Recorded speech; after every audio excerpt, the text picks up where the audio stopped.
gestão da APA já se apropriou dessas indicações do plano de manejo e do conselho gestor e de todo esse processo participativo. Então, a gente vem realizando, desde a conclusão do plano, a gente vem se apropriando de algumas ações ali apontadas. Então, lá em 2011, a gente organizou... 2011, Ju? A gente organizou o Seminário Regional de Resíduos Sólidos, que foi muito interessante. A gente trouxe para as municipalidades, principalmente, essa questão de resíduos sólidos domésticos, com uma forte parceria com a Secretaria, com o município Verde Azul. Nesse ínterim também, a gente já trabalhou fortemente a questão da recuperação das APPs, porque isso é apontado pelo plano de manejo como uma diretriz e linha de ação prioritária. Foram feitas várias discussões sobre certificação socioambiental, que é um tema importantíssimo para essa categoria de unidade de conservação. Agora, a gente vem trabalhando bastante com a elaboração da comunicação, de informar a população como um todo, desses 216 mil hectares, informar sobre a unidade de conservação. Então, elaboração de placas, elaboração de folders. E um outro evento que aconteceu agora no final de 2013, que foi um evento sobre segurança alimentar. Foi um evento não centralizado no único município, ele foi quase que concomitante em vários municípios da região e sobre diferentes óticas. Então, do ponto de vista da saúde humana, do ponto de vista da educação, do ponto de vista da agricultura. E foi exemplar, foi realmente um evento muito interessante. Bom, ainda os benefícios que o plano já resultou foi o diagnóstico que vem sendo usado sistematicamente para fins de licenciamento e manifestação técnica, um importante intercâmbio técnico-científico, que é através da cessão do banco de dados georreferenciados e do diagnóstico. E, com isso, a gente já observa, então, um incremento de teses, dissertações sobre a APA e sobre a proteção desse território. Bom, é isso. Se eu fui muito sucinta, me perdoem. Alguém tem alguma pergunta específica sobre a apresentação, eu estou à disposição. Muito bem. Está, então, em discussão. Temos aqui um primeiro inscrito, o conselheiro Luiz Fernando, com a palavra. Bom dia, senhor secretário. Bom dia a todos, bom dia a todas. Bom dia, Cláudia. Eu gostaria de fazer algumas indagações para você. Primeiro, nós fizemos uma análise, agora mais minuciosa, juntamente com os nossos técnicos aqui do Ministério Público, que estão me acompanhando, a Silvia Jordão e o Roberto Fagebedian. E primeiro questionamento, no mapa de zoneamento da APA, de 2012, esse que você falou para nós aí, que foi o plano de manejo em 2012, constava um certo perímetro na área de conservação dos mananciais, na ACM. Um perímetro de... não tenho o total aqui. Mas no mapa de 2013 e 2014, esse perímetro foi reduzido. Era 45 mil na ZZPN, 45.290,3 hectares. Aí, no mapa de 2013 e 2014, foi reduzido em 2.600 hectares. Está certo essa análise nossa? Doutor Luiz Fernando, eu não sei se eu entendi bem. Trata-se da zona de conservação do patrimônio natural, é isso? Isso. Ou de essa? Isso, tá. essa. O que ocorreu foi o seguinte, que foi também um palco de discussão na Comissão de Biodiversidade. Eu peço ajuda para os colegas que estiveram, se quiserem complementar, tudo bem? Certo. Mas porque nós não encontramos nenhuma justificativa sobre isso. Tá. Por que foi essa redução? Tá. Bom, na verdade, assim, o plano ele já foi finalizado com a seguinte intenção. A zona de conservação do patrimônio natural, ela deveria abranger a zona de vida silvestre, que é a zona que foi delimitada lá no decreto de criação, lá em 1983. Que ela abrangia, então, as costas basálticas, morros testemunhos e os fragmentos de vegetação nativa, não necessariamente floresta, mas também o ambiente savânico. Quando da elaboração do plano, o entendimento do Conselho Gestor, de parte da Fundação, foi o seguinte: os fragmentos florestais, eles são, eu não sei se é a palavra certa, mas eles são, vamos dizer, voláteis. Por quê? Porque tanto eles podem regredir por força de pressão, por força de degradação, como eles podem também ser ampliados, né? Que é o trabalho forte que a gente vem tentando fazer de recuperação. Então, o entendimento foi: os fragmentos florestais, eles não devem constituir uma zona. Mas isso não significa, pelo menos foi esse cuidado que a gente tomou, de que eles não sejam considerados áreas absolutamente protegidas. Tanto que, no início da minuta, agora do decreto, eles são destacados e ressaltados como eles não são passíveis de licenciamento, de alteração, de supressão. Está logo no início, nas premissas. E depois, os 37 fragmentos. Então, está nas premissas, mas a minuta do decreto, da portaria, não fala nada sobre isso. Só está nas premissas. Não tem nenhuma proteção aqui sobre isso. Um pouco mais para frente, é que eu não estou com o meu... Mas um pouco mais para frente. Os 37 fragmentos, assim, para fins de mapeamento, foram definidos, então, o limite mínimo de levantamento. Então, a gente definiu 37 fragmentos que são prioritários, mas não são todos, mas que são prioritários para a conservação, e eles são citados novamente. Ao longo do texto, dentro do que é permitido ou não permitido, a vegetação também, os fragmentos, não se trata de fragmentos, mas a vegetação nativa é também citada e, vamos dizer, não é gravada de perpetuidade, mas, enfim, ela é protegida. Acho que as exceções que se abrem em relação a interesse social e utilidade pública. Certo. Eu não sei se eu não entendi muito bem, me desculpe, Cláudia, mas você não respondeu a minha pergunta. Por que diminuiu 12.600 hectares? Porque... Então, você respondeu da zona porque os das fragmentos, EVE. tá, porque as áreas dos fragmentos... Mas perderam a proteção? Não. Elas passaram a ter um parágrafo específico. Se nós compararmos ali, daqui a pouco a Silvia vai me ajudar, aí na discussão, senhor secretário, nós vamos mostrar ali os dois mapas de 2012, 2013 e 2014. E esses fragmentos desapareceram dos mapas de 2013 e 2014. Então, nós entendemos, me desculpe se eu estiver equivocado, que a proteção desapareceu. E essas EVS, elas foram lançadas nas cartas oficiais do IBGE? Elas estão lá? A zona de vida silvestre? Sim. Elas estão lá? Sim, está citado. Na ocasião, doutor Luiz Fernando... Porque elas estão no decreto. Isso, né? Inclusive, no decreto de criação, Isso. nos anexos do... Fala assim, compreendem também a zona de vida silvestre todos os remanescentes da flora e da fauna existentes nos 3 perímetros. Agora, eu não entendi, me desculpe novamente, e por que a exclusão dela do decreto, do plano de manejo, por que não consta expressamente? Por que fica implícito isso? O entendimento... Se está no decreto, está nos considerandos aqui? Entendi. Né? Tá. A questão foi essa, porque a zona de vida silvestre ela não deixará de existir, mesmo, pelo menos era o entendimento àquela ocasião, porque agora nós temos um novo decreto. Mas as zonas de vida silvestre não deixariam de existir, uma vez, me perdoe, eu não sou da área jurídica, uma vez que, do ponto de vista jurídico, um documento hierarquicamente superior, no caso, um decreto estadual, que criou a zona de vida silvestre, continua existindo, e, somado a ele, viria uma portaria do diretor executivo da Fundação Florestal. Era essa, e, principalmente, a questão da mobilidade desses fragmentos, que eles podem tanto ser acrescidos ou, eventualmente, reduzidos. Então, essa é a nossa preocupação, dos eventualmente reduzidos.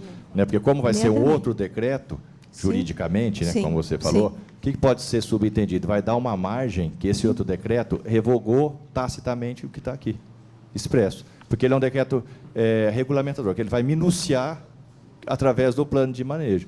Então, o que nós entendemos é isso, que daí eventualmente, essas áreas vão perder a proteção, porque não consta aqui. Então, se nós fizermos um novo plano de manejo, nós falamos assim, lá no artigo...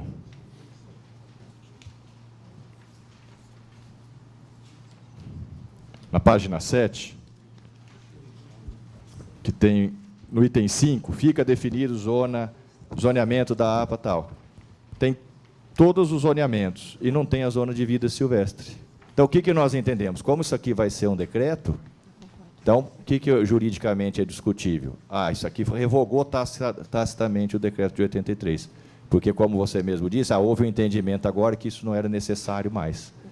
Né? Então, isso do ponto de vista jurídico. Aí eu queria já falar para os senhores conselheiros que houve uma falha nossa aqui, que era para ser imprimido esse documento num papel timbrado do Ministério Público, e não foi imprimido. Nós fornecemos as sugestões de alterações, um índice aqui, das páginas onde nós vamos discutir sobre isso.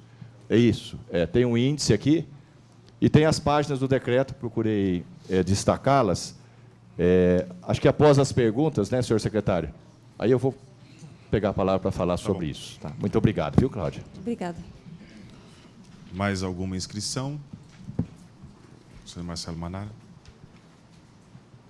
Não sei, senhor presidente, como será a dinâmica aqui dos debates, mas eu acredito, até na fala do doutor Luiz Fernando, seria interessante que esses, pelo menos são 2 proponentes aqui, né, que é o Ministério Público e a Fundação Florestal, eu acho que nós poderíamos inverter, né, e conhecermos quais são as propostas e os pontos destacados pelos estudos do Ministério Público e também pela... Acredito que foi a Fundação Florestal, que aqui está o papel timbrado, né? Quais são destacar esses pontos aqui que foram apresentados no material distribuído. Você diz em relação a esse documento? Sim. É todo do Ministério Público. Tá. Esse aqui é todo do Ministério Público. Tá. Esses são aqui, estão incluídos... Aqui nas outras páginas estão o índice. Como é que ficam alteradas... Isso. Tá, ok. Então, agora eu entendi. Que a primeira folha é um sumário das propostas que estão nas próximas folhas. Como o doutor Luiz Fernando já alertou, como não havia o timbre do Ministério Público, eu achei que o outro fosse da Fundação Florestal. Tem o timbre oral só do Ministério Público. Mas eu acho, então, a minha proposta é inverter isso, que o Ministério Público possa fazer a apresentação e depois nós podemos discutir.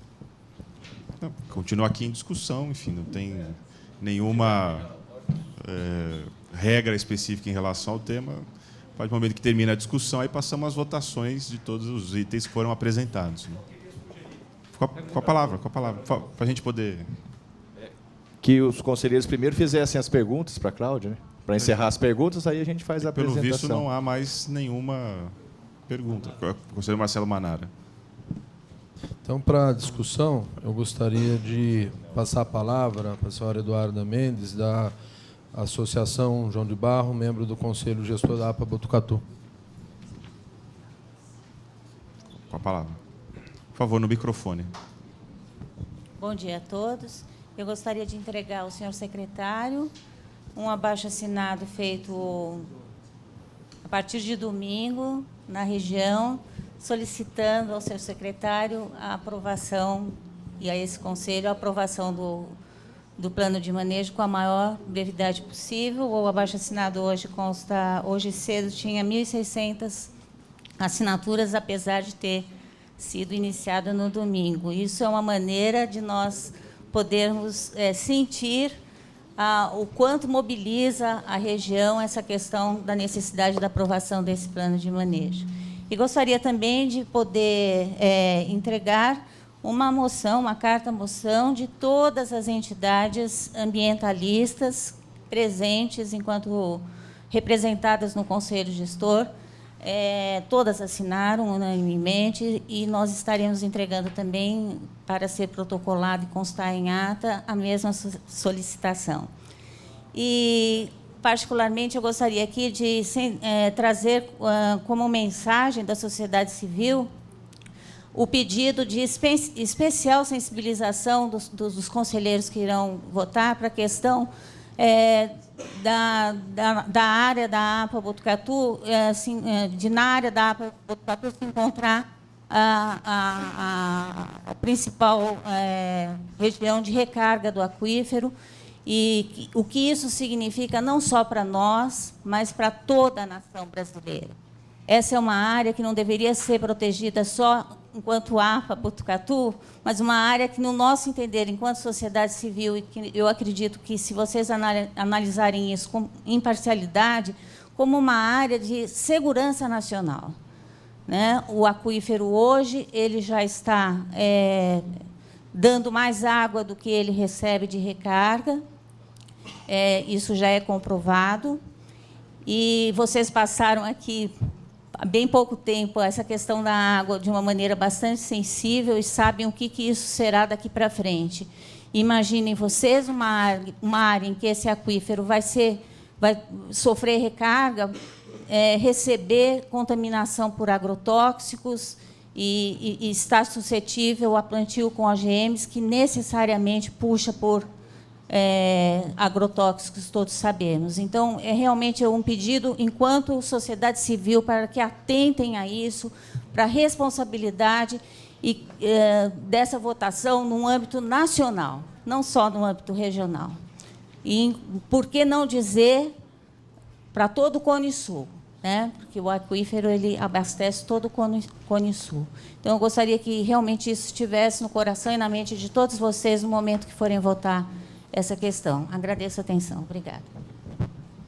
Conselheiro Nelson. Bom dia, secretário. Bom dia, conselheiro. Não, eu só queria pontuar que, em termos de proposta na discussão, nós também temos aqui algumas recomendações de alteração aqui do plano proposto pela Fundação Florestal. E, no momento que entrar as discussões, então, nós podemos apresentar a proposta. Só Acho que já pode ser feito, da mesma forma que o okay. Ministério Público também o fez. Exato. Não que ele abriu mão de futura assim como, explanação, mas... acho que como pontuando, primeiro nós queremos aqui enaltecer aí o trabalho que foi feito pela Fundação Florestal, trabalho bastante robusto, bastante intenso, e que nós entendemos que o relatório, de maneira geral, ele deve ser acatado. E nós temos os dois pontos. E quando nós falamos, na própria gestão do plano, um dos pontos que a gente fala de sustentabilidade socioambiental e econômica, então nós devemos nos ater a todas essas questões. E os pontos que eu gostaria de frisar aqui são aqueles referentes ao cultivo de organismos geneticamente modificados e a aplicação de agrotóxicos. Nós temos um regramento já sobre a questão de OGMs, né, do Conabio, que analisa o uso de OGMs e só aprova após a segurança que esses OGMs venham a ter em relação ao seu cultivo. E também quanto à aplicação de agrotóxicos, questões técnicas, se precisar, depois nós podemos aqui nos estender aqui nessa questão, que eles são até protetores de invasões na região da APA. Então, nós queremos aqui fazer a proposta de acatar o relatório da Comissão de Biodiversidade, que foi feito pela Fundação Florestal, e que se acatam as suas recomendações, excetuando-se aquelas afetas aos cultivos de OGMs e a aplicação de agrotóxicos. Para esclarecer e para a gente trabalhar nisso, a nossa proposta é que seja instituído um grupo técnico pelo secretário de Meio Ambiente, um grupo técnico no qual tem a participação, enfim, dos técnicos do governo, do Estado, da Secretaria de Meio Ambiente, da Secretaria de Agricultura e Abastecimento, que tem os técnicos dos municípios afetados ou integrantes aí da APA, que tenha representantes da academia, das universidades, com especialistas na defesa fitossanitária e em biotecnologia, que tenham pessoas do setor produtivo e também das entidades ambientalistas. O objetivo desse grupo técnico seria estabelecer e conceber estratégias e prazos compatíveis a um programa de uso e monitoramento de agrotóxicos na APA, com vista a buscar as soluções alternativas e subsídios para a proposição de normativas e diretrizes para o uso de agrotóxicos e OGMs no interior da APA. Na questão do uso de agrotóxicos, nós temos aqui uma referência, que é o Parque de Jataí, onde foi criado esse grupo técnico e está sendo feito esse monitoramento do uso de agrotóxicos, e pelas informações que a gente tem, está havendo uma convergência desse grupo técnico no sentido de se chegar a uma proposta de um plano de manejo consensual que respeita todas essas componentes da sustentabilidade da APP. Então, a nossa proposta seria essa. Eu tenho, inclusive, ela até redigida, se passar para o seu secretário, certo? E estamos aí prontos para a discussão desse tema aí. E também um último ponto, secretário, me desculpe, que seria com respeito aos fragmentos. Já existe uma lei federal, a Lei 12.651, de 1913, outra lei federal, 11.428, de 2006, e a lei estadual, 13.550, que já fornece os regramentos do uso e manejo da vegetação nativa. Então, eu acho que nós deveríamos simplesmente, nessa questão, seguir esse regramento, e não estarmos, então, inovando aí com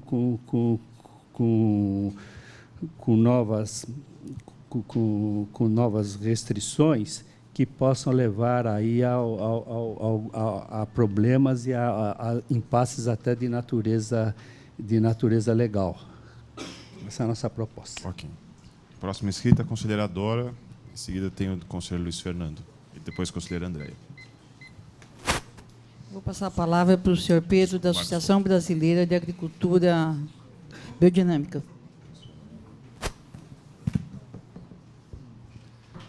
Bom dia, senhor presidente, senhores conselheiros. Eu gostaria de fazer alguns comentários em relação ao plano de manejo. Primeiramente, citar aqui, eu queria protocolar também um parecer do professor Paulo Kagiyama, da Exalc, USP, que esteve presente na última reunião em dezembro e não está presente nessa reunião. Eu gostaria de ler uma parte desse parecer e depois deixar isso constando de ata, né? O plano de manejo em destaque, que foi concebido de forma a garantir a salvaguarda dos atributos socioambientais para os quais a unidade de conservação foi criada, estabelece e enfatiza basicamente e prioritariamente em suas normas questões como a conservação integral de fragmentos florestais de savana típicos do bioma envolvido, a recuperação e restauração de APPs hídricas essenciais nas bacias envolvidas, a proibição de pulverização aérea nas bacias de captação de água para abastecimento público, a restrição ao uso de agrotóxicos de algumas classes toxicológicas, visando manter equilíbrio ecológico da paisagem, manter essa área livre de OGMs, exceto para pesquisa controlada, visando irradiar o uso de práticas de produção de alimentos orgânicos e agroecológicos do coração do Estado para o seu redor. No que tange ao uso de agrotóxico de alta toxicidade e de transgênicos, acreditamos que será, sem dúvida, uma iniciativa exemplar em direção ao uso ambientalmente e politicamente correto, em função das dúvidas correntes que pairam no ambiente científico em todo o mundo sobre esses temas, servindo, então, essa experiência como uma ação estratégica no ambiente o mais favorável possível, que é a APA, no coração do nosso Estado, ainda com grande área coberta por uma amostra significativa de 2 biomas naturais. Dessa forma, como estudioso da biodiversidade, assim como tendo participado ativamente da discussão da legislação de OGMs e participante durante 4 anos da CTN-Bio, reforço a proposta do Plano de Manejo da APA, e de delimitar uma região estratégica, algumas ações aferidas de manejo da terra na direção do desenvolvimento sustentável. Piracicaba, 24 de fevereiro. Professor Paulo Kagiyama. Eu gostaria só de complementar em relação aos comentários levantados por essa proposta do representante da Fiesp, que por mais que no caso dos OGMs existe uma legislação federal que normatiza a liberação de transgênicos, isso feito pela Comissão Nacional de Biossegurança, no Sistema Nacional de Unidades de Conservação, é possível, então, que áreas como áreas de proteção ambiental, desde que se conste isso no plano de manejo, é possível a criação, então, de áreas livres de transgênicos. Desde a liberação dos OGMs até hoje, muita coisa tem acontecido, né? No final do ano passado, houve uma pesquisa de repercussão internacional de um grupo francês, coordenado por Serralini, que repetiu experimentos de liberação de milho transgênico e mostrou que, numa avaliação, não de 45 dias, mas uma avaliação de 2 anos, em ratos, houve consequências extremamente desfavoráveis em relação à saúde desses animais, colocando em xeque a liberação de algumas variedades de milho transgênicos, que são a base, hoje, dos transgênicos de milho no mundo. Outra coisa, a região da APA é uma região que predomina áreas de pastagens e, do ponto de vista comercial, predomina a produção de eucalipto. As empresas de eucalipto que fazem parte dessa região onde está a APA são todas certificadas no sistema do FSC. E a certificação FSC, uma certificação internacional de árvores, de madeira, e já proíbe o uso de transgênicos às empresas que são certificadas pelo FSC. E também restringe muito o uso de agrotóxicos para quem é certificado FSC. Então, toda a região de eucalipto está baseada na certificação FSC. Um outro ponto, a liberação de eucalipto transgênico, que está em estudo na Comissão de Biossegurança nesse momento, é um eucalipto para produção de papel. Então, é um eucalipto que visa a diminuição do teor de lignina para facilitar a produção de celulose para papel. A região da APA não existe nenhum tipo de indústria de papel. Toda a produção na região de APA, tanto das indústrias como dos pequenos agricultores que produzem lenha, é focada em produção de madeira, eucalipto para madeira, e não eucalipto para papel. Só para complementar, então, assim, um outro ponto importante é que Botucatu é considerado a cidade pioneira na produção orgânica no Brasil, a primeira iniciativa de produção orgânica, e hoje existe uma lei, a Lei 10.831, que regulamenta a produção orgânica no Brasil. Existem vários produtores, associações de produtores na região de Botucatu, que produzem orgânica, e a coexistência com o transgênico inviabiliza, em muitos casos, a produção orgânica nessa região. Então, nesse sentido, e mais a questão da liberdade do agricultor de poder produzir organicamente, no sentido de valorizar essa proposta de manter a área livre de transgênicos. Muito obrigado. Próximo inscrito, conselheiro Luiz Fernando. Claro.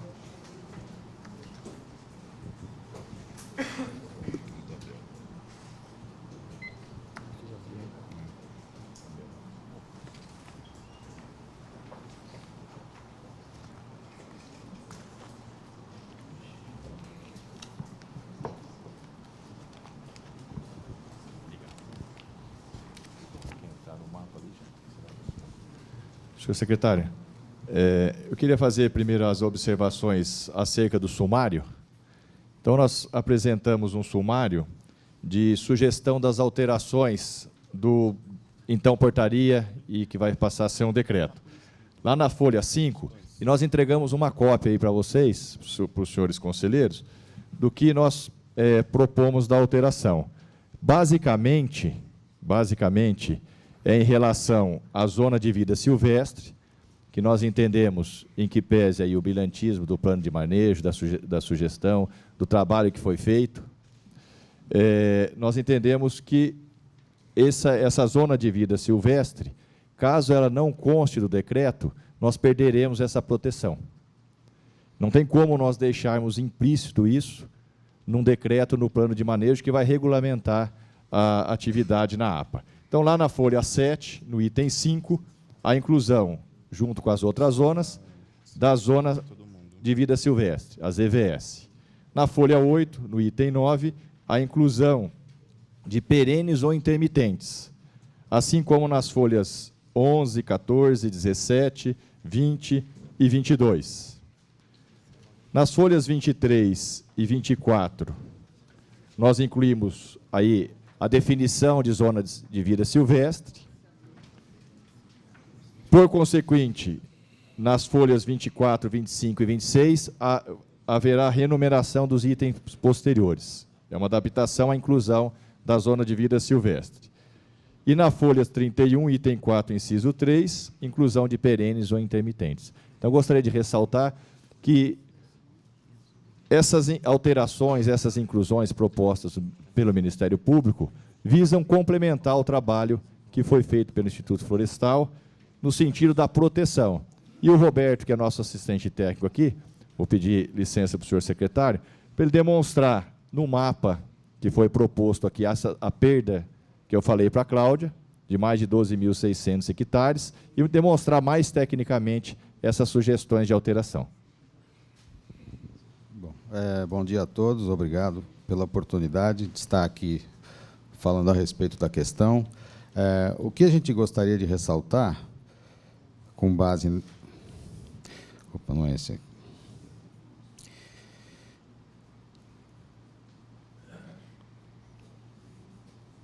Como é possível verificar nesse mapa? Esse mapa aqui foi proposto em 2012, né? Então, reparem que aqui há manchas, né, de vegetação, contínuos maiores, e aqui algumas outras manchas menores em verde, né? Agora, o que nós estamos destacando é que, já em relação à zona de vida silvestre estabelecida pelo decreto de 1983, essa própria delimitação, ela já é uma delimitação que deixa de fora muitas situações, né? Essa zona está aqui denominada em verde como a zona de conservação do patrimônio natural, mas ela é muito menor do que a zona de vida silvestre que o decreto de 83 referenda, porque ali se fala de todos os remanescentes da flora que existam na APA de Botucatu. E isso aqui, além de ser muito menor, não é? E referendar esses fragmentos aqui, e essa escala aqui, lembrando os senhores, é 1 para 270 mil, que está colocada aqui. Posteriormente, agora, o exemplo que nós demos é que, nessa versão nova, esses fragmentos que estavam aqui, eles não estão mais aqui também. Eles foram feita uma alteração. Mas a questão essa redução é apenas um exemplo, mas o ponto central é o seguinte: mesmo que tenha sido feita delimitada uma zona de conservação e proteção do patrimônio natural, ela não equivale à zona de vida silvestre. O não referendo à zona de vida silvestre leva a uma perda de proteção muito grande em relação ao que o decreto está propondo. Há uma redução muito grande, porque, se você for ver, essa região, tanto em relação aos cerrados, como em relação às formações florestais nativas, tem muito mais remanescentes do que esses que estão representados aqui, e isso referendou apenas os maiores. Mas o propósito da APA, quando foi criada, e a zona de vida silvestre da APA, não se preocupou apenas com esses fragmentos maiores, e sim toda a flora remanescente nessa área de proteção. Então, a gente entende que a perda dessa proteção, a não delimitação de uma zona de vida silvestre, ou referendo explícito à mesma, nesse decreto que irá ser proposto, pode desaparecer com a zona de vida silvestre, o que é um precedente muito ruim para todas as APAs. Eu lembro aos senhores que todas as APAs, quase, que são regulamentadas no Estado de São Paulo, têm como zona de vida silvestre os remanescentes de vegetação nativa e as áreas de preservação permanente. Então, seria uma inovação também muito preocupante criar uma outra zona de conservação com outros critérios, com uma outra denominação que protege menos. Certo? Então, é isso que nós estamos preocupados. Não há nenhuma crítica à elaboração da concepção do plano de manejo do ponto de vista técnico, mas é fundamental que a zona de vida silvestre conste, e o texto que referenda a zona de vida silvestre no decreto original seja incorporado a essa proposta e referendado tal como está lá, eventualmente com alguma alteração de atualização. Então, é isso que eu gostaria de deixar claro, Por que nós estamos referendando? Porque há um retrocesso de proteção, há uma perda concreta de proteção que os decretos de APA nos permitem sustentar na nossa atividade, que é de assistência técnica, nos diferentes casos que a gente enfrenta em APAs. Então, eu agradeço. Então, é isso que eu gostaria de colocar. Senhor secretário, eu gostaria de finalizar endossando aqui o que o diretor da Associação de Biodinâmica da APA colocou em relação aos agrotóxicos e às OGMs. Tá? Então, nós somos terminantemente contra, porque já há essas restrições que são possíveis no Sistema Nacional de Meio Ambiente, e gostaria mais alguns minutos para convidar a coordenadora do Centro Estadual de Toxicologia, a doutora Eliane Gandolfi, para falar alguns minutos para nós sobre isso, se for possível. Conselheiro, como nós temos... Tem mais uma inscrição? Está muito curto o tempo? Nós temos mais 2 inscrições, nós podemos fazer uma outra reinscrição do conselheiro. Ouvimos 2 e aí passamos mais uma vez a palavra ao senhor. Pode ser? Obrigado. Muito obrigado. Com a palavra a conselheira Andréa Nascimento. Bom dia a todos. Eu fui a relatora desse plano de manejo e, após várias discussões na Comissão de Biodiversidade, a gente teve algumas recomendações, né, para apreciação aqui da plenária. Então, as recomendações principais, né, que foram discutidas foi em relação ao cultivo, né, dos organismos geneticamente modificados e a aplicação dos agrotóxicos, foi a questão da vida silvestre, que está sendo já discutida e apresentada pelo Ministério Público, o fator, né, a utilização do fator de complexidade W para as atividades industriais, onde a gente teve nós tivemos algumas contribuições, né, por parte da Fiesp. Acredito que o doutor Nelson venha a falar sobre esse tema. Os limites da APA também, onde a gente também teve contribuições da Fiesp, e a parceria da FAESP quanto ao treinamento dos agricultores da região. Inclusive, eu gostaria de passar também uma parte da minha fala para o coronel Gilmar Ogawa, para que ele fale sobre essa questão. Então, a princípio é isso, depois a gente retoma.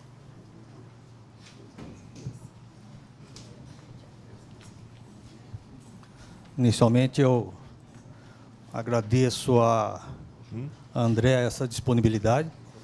O nosso titular não pôde estar presente, porque a esposa dele sofreu um problema, ele foi socorrer a esposa dele ao hospital. Então, eu peço esse espaço para que nós possamos falar em nome dos produtores rurais que habitam esses 9 municípios.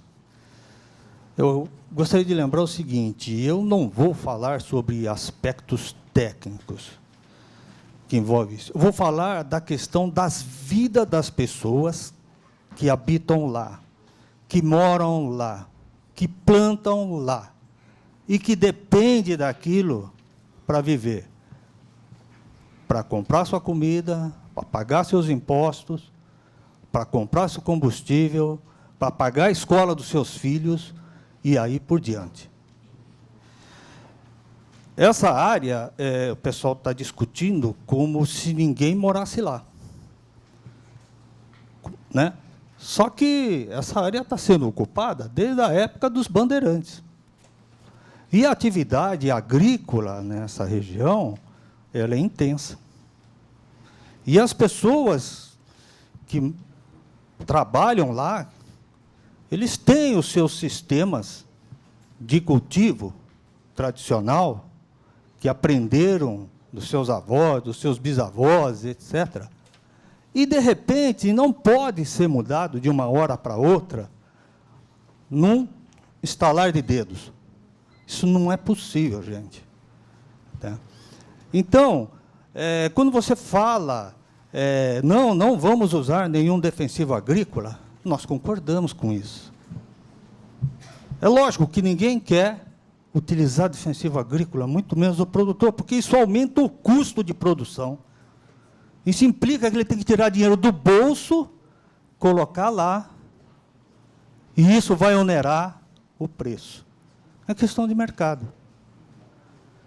A questão de OGM é outra questão, que tem que ser discutida.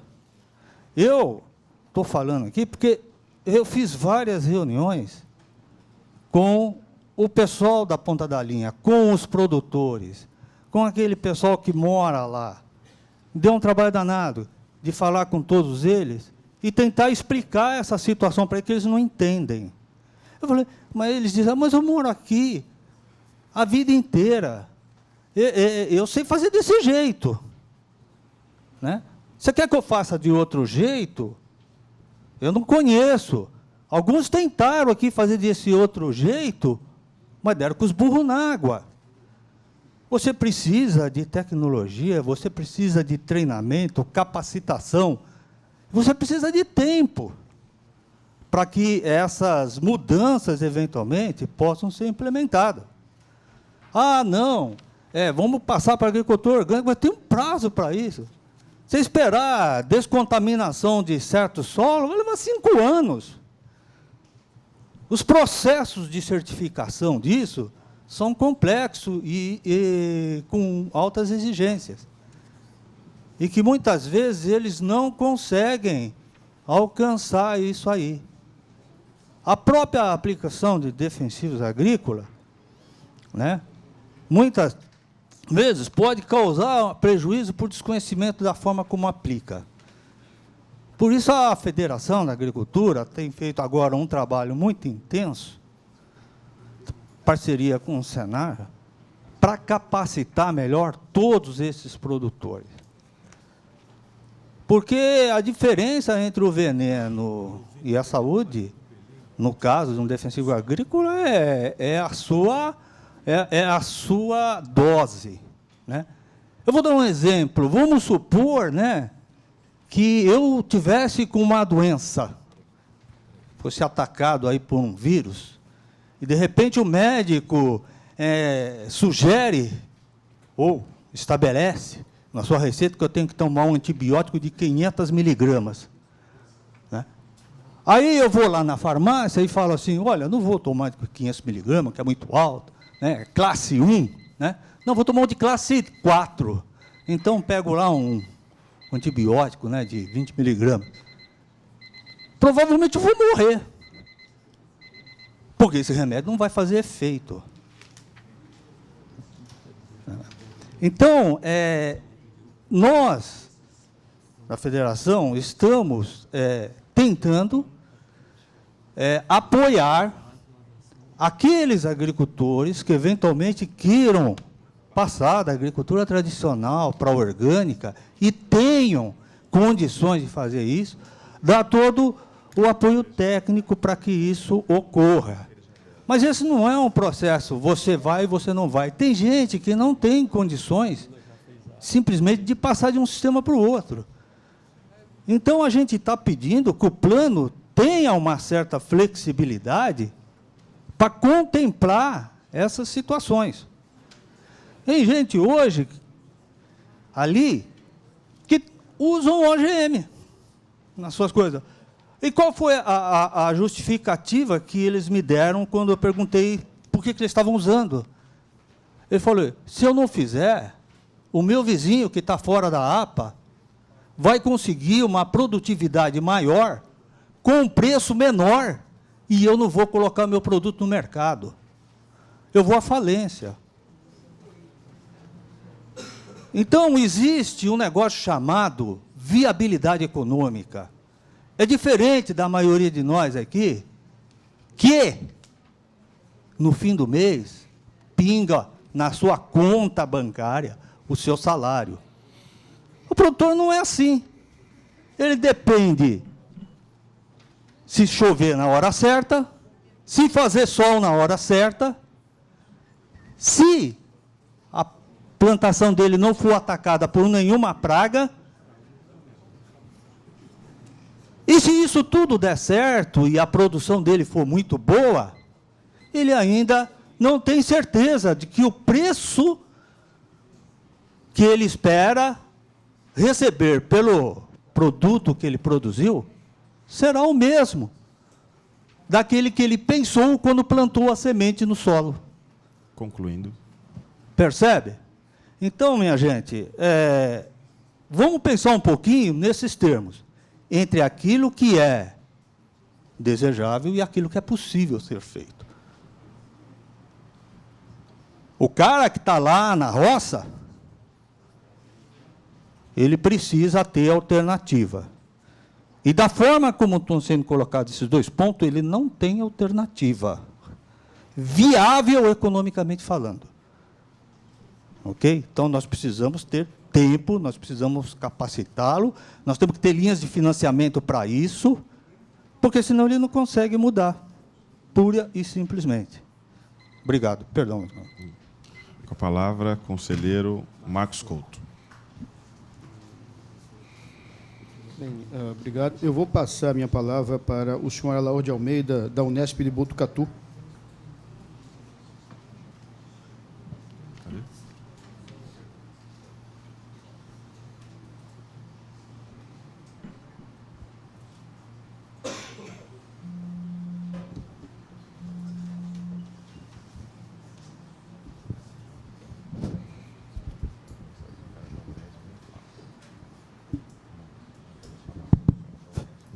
Bom dia a todos. Obrigado, eu agradeço a abertura da palavra para a gente estar discutindo um tema tão importante, né? Na verdade, quando a Cláudia me pediu para estar fazendo uma conversa com vocês, é bastante pontual e vai bem de interesse, né, no que foi dito agora há pouco pela pessoa que me antecedeu, né? Então, é óbvio, eu concordo em parte com o que você colocou com relação ao apoio ao cidadão que está lá. Todavia, para que vocês tenham uma localização, eu sou do Centro de Assistência Toxicológica da Unesp. Em 20 anos, nós tivemos 11 mil casos de intoxicação na nossa região, 13 municípios e 100 municípios do estado todo. Então, eu acho assim, a questão econômica ela tem que ser levada com um pouco de cautela. Nós temos que pensar na saúde do trabalhador, porque ele vai ver o aspecto financeiro de ganho. Mas muitos desses cidadãos que você comentou vão parar no CEATOX para acompanhamento de crônico. Eu não estou falando do agudo, estou falando do crônico. O agudo vai parar direto no PS da Unesp, para atendimento de urgência e emergência. Então, a sensibilização que eu faço é a colocação que foi colocada aqui na página 14, que ele coloca a utilização de agrotóxicos com baixa toxicidade, e inclusive cita a Organização Mundial de Saúde aqui, né, como classe 4. Discordo do que foi dito por ele com a questão antibiótica. Eu fiz uma analogia subjetiva. Por quê? Muitos insetos, eles adquirem resistência, semelhante acontece. Todavia, conforme você vai usando outros tipos de agrotóxicos, chega um momento que há uma adaptação para aqueles mais fortes. E, às vezes, você volta no menos tóxico e não houve adaptação do inseto. Então, ele volta a ser sensível à utilização daquele primeiro agrotóxico antigo, que ninguém mais usava quase, que achava que não estava funcionando. Então, existe, obviamente, aí uma questão de marketing, de venda das empresas que estão envolvidas, né, com o desenvolvimento de produtos cada vez mais poderosos do ponto de vista toxicológico. Obviamente que deveria ter redução da toxicidade para mamíferos, mas a coisa não funciona bem assim, porque o sistema fisiológico é comum, em alguns aspectos o inseto tem um sistema que lembra, né, o de mamíferos.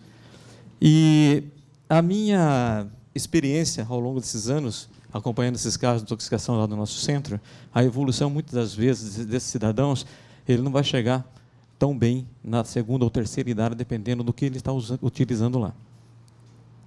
Alguns, inclusive, a gente teve que fazer uma rampa de acesso com cadeirante, só para vocês terem uma ideia. A distrofia da junção neuroefetor neuromuscular que esses produtos usados cronicamente podem trazer como consequência. Outra coisa importante, dado recente, aumento de depressão e suicídio. Tá certo?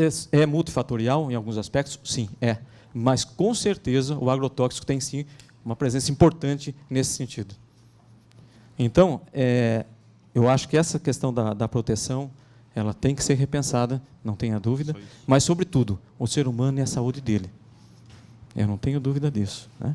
Então, quando é colocado aqui da classe 4, nós temos, pelo menos, uma possibilidade de classe 1 e 2, né, serem removidos de imediato, porque os que estão mais problemas, do ponto de vista de notificação, o nosso centro, conjuntamente com mais 34 centros do nosso país, são os centros notificadores de eventos toxicológicos. E nós temos uma quantidade muito grande de notificações, inclusive com sequelas, de crônico, não estou falando de agudo. Tá certo? Isso dá para o Estado, em termos de custo, de recuperação ou de remediação ao que acontece com o solo. Muitas vezes a gente fala, mas isso não dá tanta persistência. Nós temos vários produtos hoje que têm persistência no solo. Tá certo? Então, eu acho que sim, cabe capacitação, como ele bem falou, que antecedeu, eu acho que é bem por aí, e a substituição de algo que seja menos tóxico. Eu acho que nisso ela atende perfeitamente os anseios dos toxicologistas.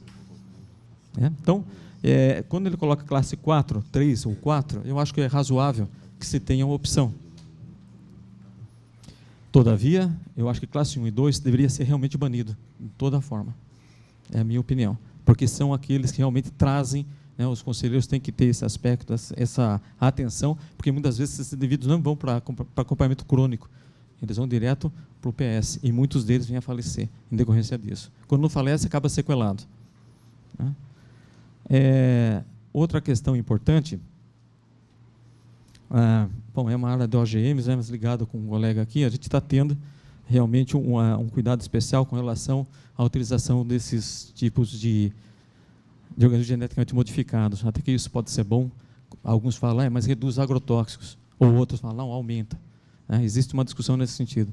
A intenção da tecnologia, realmente, ela vai no sentido de que haja promoção, não só da produção, mas que também haja redução da exposição dos indivíduos a riscos, do ponto de vista toxicológico. Tem que andar par e passo. Como você desenvolve, por exemplo, um medicamento que vai ser utilizado, você tem um estudo pré-clínico. Okay. Então, você vai ver, ele tem efeito da eficácia. Mas quais são os efeitos colaterais? E como eu posso combatê-los? Ou mesmo, quando eu tenho um uso não indicado.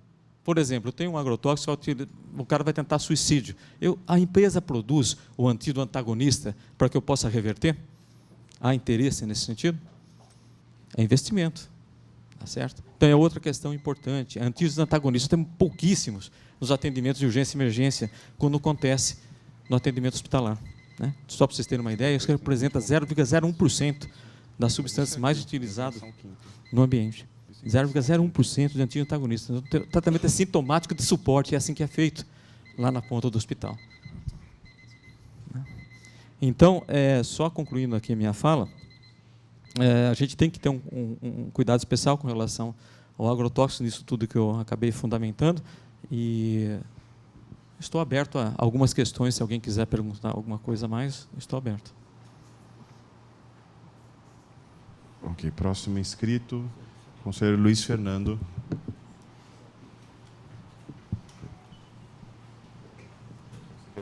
Senhor secretário, eu vou passar a palavra para a professora Eliane Gandolfi.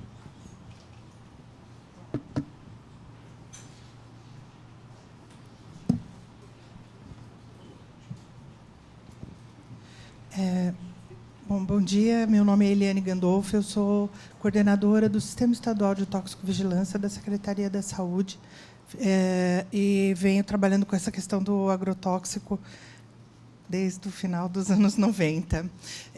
Eu acho muito importante, eu queria primeiramente cumprimentar, né, quem colocou essa questão das restrições do agrotóxico e da questão aérea e da questão dos OGMs. Acho que essa é uma iniciativa que nós precisamos colocar na medida em que a gente olhe para o problema. Qual que é o problema? Que é a contaminação dos nossos meios, solo, água, né? Ar também, a agressão à fauna e o desequilíbrio ecológico disto, a agressão à flora e esse desequilíbrio que nós estamos vendo acontecer, né? Eu colocaria, por último, a agressão à saúde pública, na verdade, não como uma questão menor, mas porque ela é decorrente do problema diretamente ou indiretamente. Acho que diretamente o Alaor comentou, né, a gente também sofre a contaminação indireta na medida em que contaminam-se os nossos ambientes. Penso que, quando vocês estão discutindo sustentabilidade e a questão da economia, nós estamos pensando nas pessoas envolvidas no processo, não só no dinheiro envolvido no processo. Então, acho que esse é o meu foco.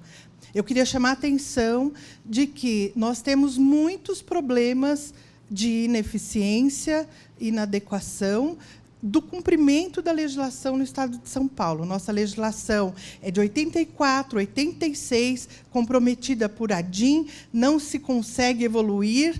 Existem várias tentativas, né, nos anos. O último projeto de lei, que foi aprovado integralmente pela Assembleia Legislativa, caiu por veto do governador integralmente. Nós temos... eu participei de um processo aqui nesta casa por 2 vezes, em 2002, depois 2006, onde se aprovou todo um procedimento para mudar esta situação, propondo um comitê regional, comitê estadual, que ligasse as secretarias, né, Meio Ambiente, Saúde e Agricultura, para que nós pudéssemos evoluir num programa de monitoramento, fiscalização, enfim, um aprimoramento com o sistema de informação integrado e tudo. Foi aprovado 2 vezes, com decreto no final, escrito para ser encaminhado. Não aconteceu nada, né? Então, hoje, eu coordeno um trabalho dentro da Secretaria da Saúde, onde a gente observa, por levantamento com as regiões e municípios, que as coisas não estão bem, não estão sob controle de forma alguma. Nós temos o receituário como resultado de nota fiscal. Então, diante de um quadro desse, é realmente preocupante que a gente libere isso numa APA. Por outro lado, aliás, já está liberado, né, de um modo geral, da maneira como está. Então, eu queria chamar a atenção dos senhores para uma outra questão mais técnica. O agrotóxico 1, 2, 3 e 4 é definido como comparação um com o outro. Então, o pouco tóxico, aí no caso, é em relação aos demais. E ele se baseia, para esta comparação, num único evento, que é o evento morte dos animais de estudo. Portanto, existem inúmeros outros eventos, né, de saúde, agudos e crônicos, que não estão sendo considerados na definição. Eles não são inócuos, entendeu? Vocês têm que perceber que, mesmo esse dito pouco tóxico, ele tem uma toxicidade importante. Nessa questão, nós temos, eu li o texto, tem uma previsão de um tempo de monitoramento, de avaliação, né, de acompanhamento. Eu acho que isso talvez venha atender aquilo que se pretende, não é de um dia para o outro. Eu acho que isso deve ser processado, acompanhado, e nós, enquanto saúde, temos todo o interesse, inclusive temos pessoas nos municípios da região trabalhando por essa questão dos controles mais eficientes, pelo menos do ponto de vista no interesse da saúde, né? Então, eu gostaria que vocês levassem isso em consideração e que nós temos essa história de não efetivação das coisas decididas aqui. Então, isso me preocupa muito. Nós, hoje, como Secretaria da Saúde, já não sentamos mais aqui, né, no CONSEMA, mas isso não altera o fato seguinte, só o último dado, que eu sei que meu tempo está acabando. No Estado de São Paulo, todos os últimos anos, nós temos o câncer como segunda causa de óbito a partir dos 5 anos de idade, sendo que, no caso das mulheres de idade produtiva, já é primeiro.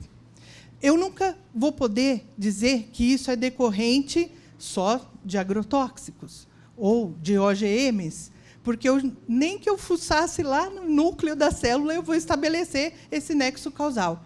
Mas nós temos que pensar na segurança alimentar. É essa a minha fala. Obrigada. Próximo inscrito.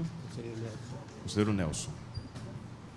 Obrigado, secretário. Eu queria passar aqui a palavra para a doutora Regiane Freitas Bueno, que é pesquisadora da Unesp, do campo do campus de Botucatu, para fazer algumas considerações sobre essa questão de uso de OGMs e agrotóxicos. Por favor.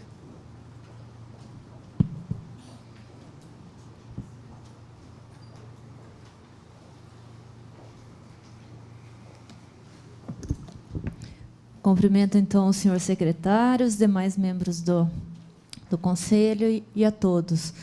Bom, eu gostaria de agradecer a oportunidade de falar sobre o assunto. Eu acho um momento oportuno e tenho, basicamente, 2 considerações a fazer. A primeira delas, eu sou formada, sou engenheira agrônoma, trabalho com a área de manejo de pragas, sou entomologista. E sobre a questão de agrotóxicos, especialmente, eu acho que é um momento único para essa discussão. E muito importante, porque eu concordo com os colegas de que precisamos estudar. Achei fantástico a conversa do representante dos produtores. É um momento em que a gente pode incitar a discussão. Importantíssimo, porque hoje a gente sabe que o agrotóxico causa problema à saúde, temos dados que comprovam, mas a gente fica nesse paradoxo de que também o agricultor não consegue fazer agricultura e produzir alimento para a população sem usar. Por que, então, não sustentar a proposta que está sendo sugerida de criar uma oportunidade de fazer um momento de transição, proporcionar aos agricultores a técnica, a tecnologia? É possível fazer agricultura sem agrotóxico? Existe um caminho. O caminho é manejo integrado de pragas. Nós, o Brasil, hoje é líder em tecnologia, só que essa tecnologia não chega ao produtor. Precisamos, então, de mecanismos para que isso chegue ao produtor. Mas tirar do agricultor hoje a possibilidade de produzir é muito drástica. Primeiro ponto é esse. Hoje a gente vive no Brasil, aos que estão próximos à agricultura, um momento crítico.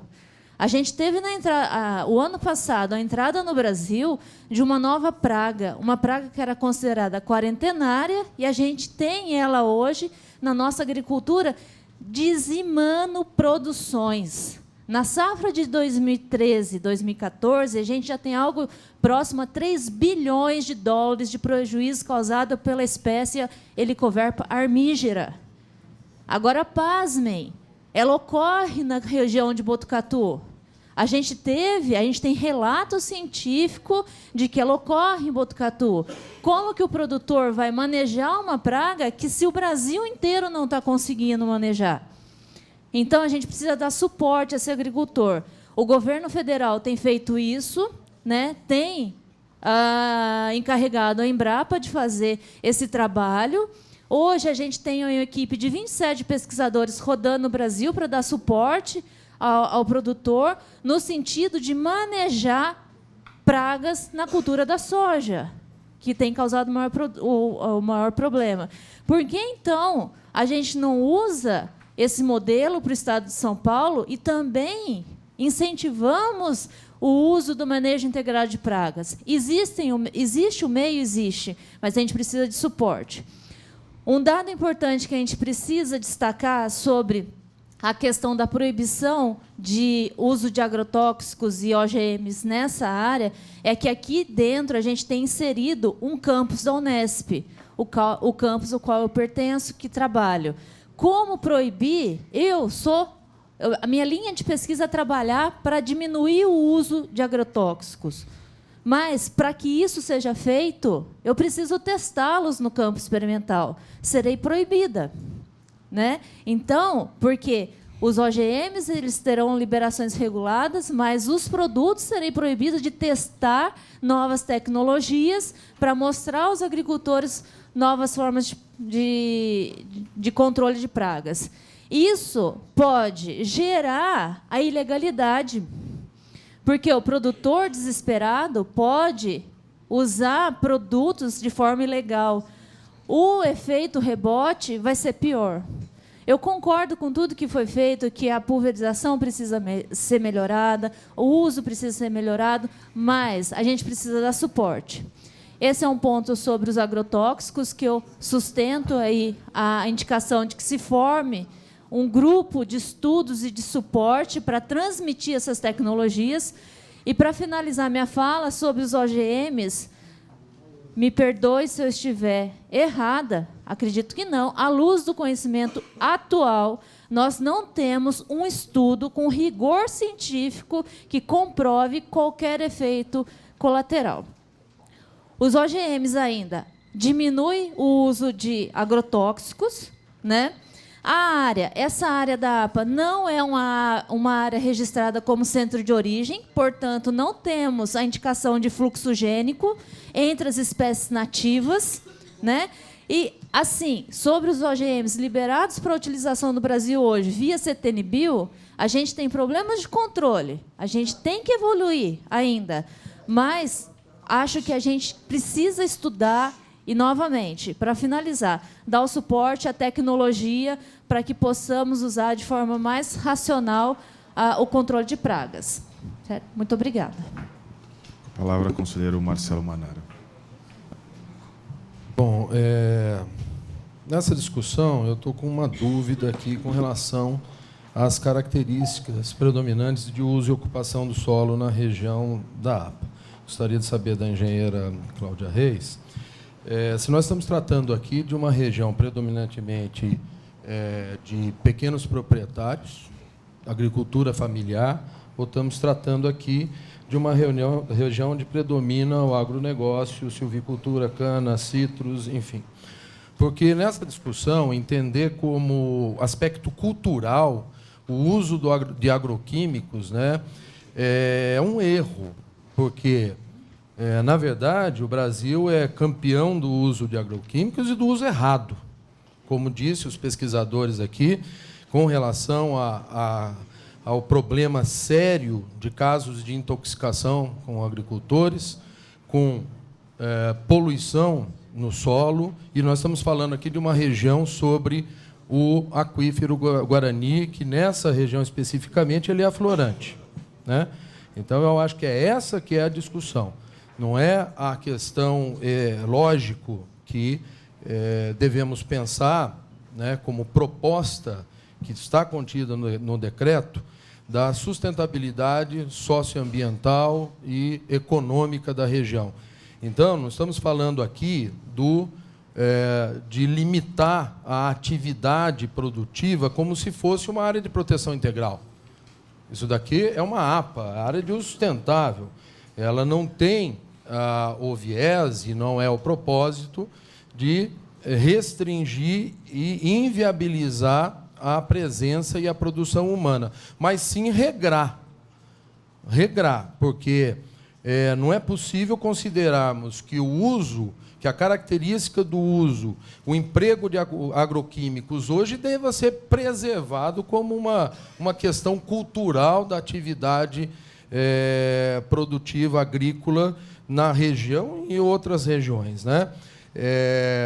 Eu gostaria de saber se essa questão causa um impacto direto à agricultura familiar. Não me parece que é isso. Me parece que o maior problema, na verdade, reside no agronegócio, né? E aí eu não estou falando contra o agronegócio, mas que ele usa, sim, uma carga excessiva de agroquímicos e que a proposta, na verdade, desse ordenamento é para que traga uma obrigatoriedade para os centros, né? Obrigatoriedade, quer dizer, em parceria com os centros de pesquisa e desenvolvimento tecnológico, em prover, em oferecer para a sociedade